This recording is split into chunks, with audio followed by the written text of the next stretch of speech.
So in just a moment, we will speak to Nicoline Trom. She's a community leader at West Village. She actually joined us in the studio on a number of occasions as the horrific details of the story emerged, and we found out how the community was coping. So Nicoline joins us now. Nicoline, thank you so much for taking the time to speak to us once again. Good to see you. I know this has been a particularly difficult issue to deal with, given the fact that you and your family suffered horrific memories from your own encounters. Has anything changed in the past year?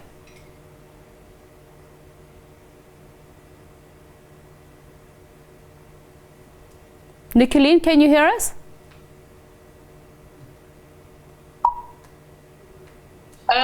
Now I can, yes. Okay, so I was saying, has anything changed in the past year? I recall the number of times we've had you in the studio to discuss what was happening in your communities, how you and your own family had to undergo a trauma of your own. Have your lives become any better? All right, let's see if we can just...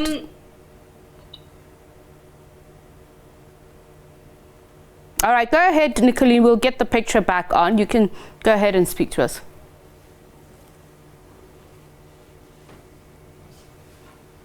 Life hasn't really changed in West Village.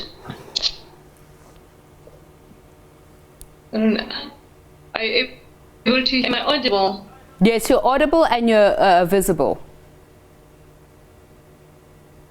Okay. Life hasn't really changed in West Village.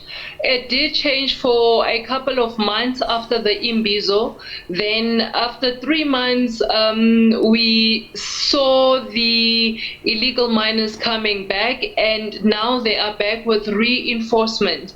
There's a whole large number of them from what they were last time.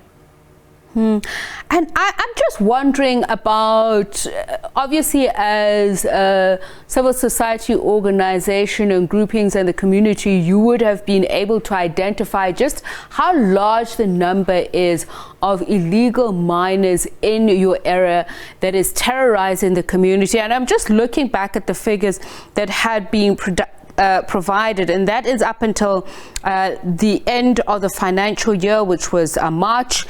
Only 500 arrests since last year. Is this a drop in the ocean, given the number of perpetrators that live there? There's no telling how many.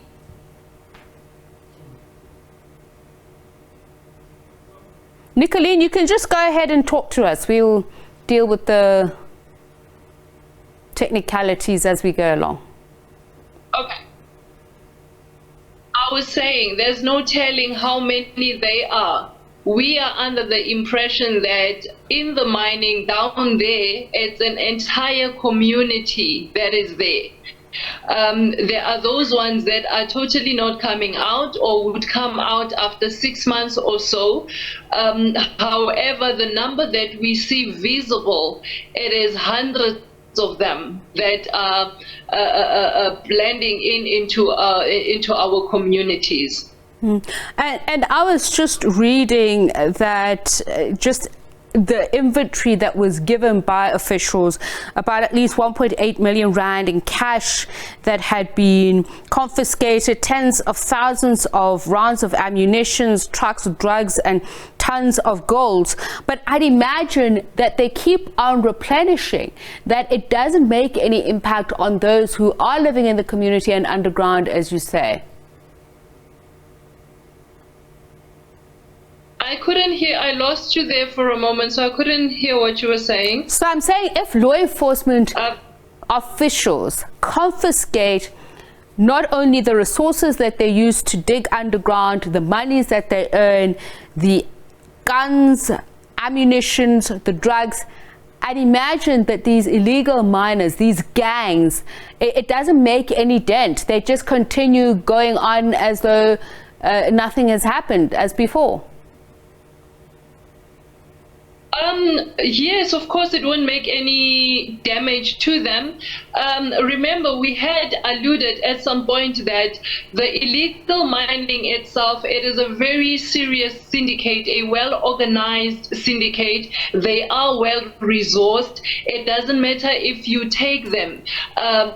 If you take their resources or if you take them away, there's always a way for them to come back, because we are looking at the symptoms of the illegal mining itself. We are not truly looking at who's behind the illegal mining. We had made a mention earlier that I think it's about high time that all these stakeholders where illegal mining is concerned should be held accountable, like JSE, for instance, for adding and abetting illegal mining into our communities, for adding and abetting human trafficking, adding and abetting rape, amongst other things. So as long as there's a market for the illegal miners, it matters not what the authorities are doing, always find a space.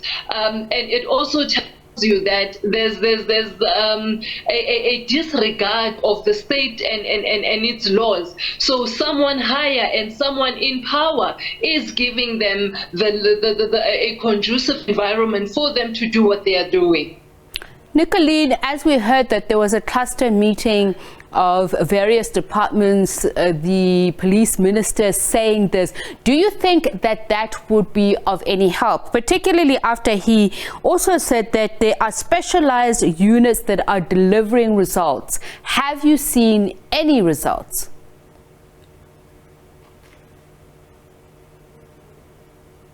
In a year, there hasn't been any results. Hence, they've been spread in other areas of the country, not just Gauteng only. You talk of Northern Cape, you talk of Free State, you talk of Northwest.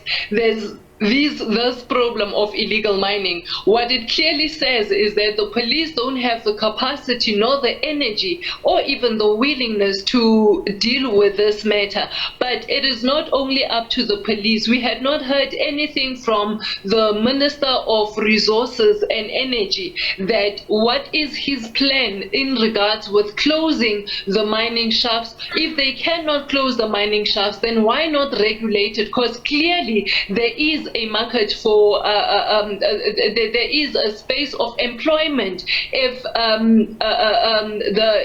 they're giving conducive environment to the illegal miners. So why not regulate it, have job opportunities, have the communities benefit from this, and probably that way it will take away the criminal elements into it that comes with it. Nicoline, hopefully we'll get to speak to you at another time where a conversation is less hindered by technology. But thank you so much for speaking to us. And of course, we will keep in touch. We are anxious to hear if these ongoing meetings are going to at some point impact on the quality of life of communities living in those areas where illegal mining takes place. As you said, Nicoline, that there are actually whole communities that live underground, and it's impossible to tell how many of these perpetrators who are guilty not only of illegal mining but terrorizing the communities live down there.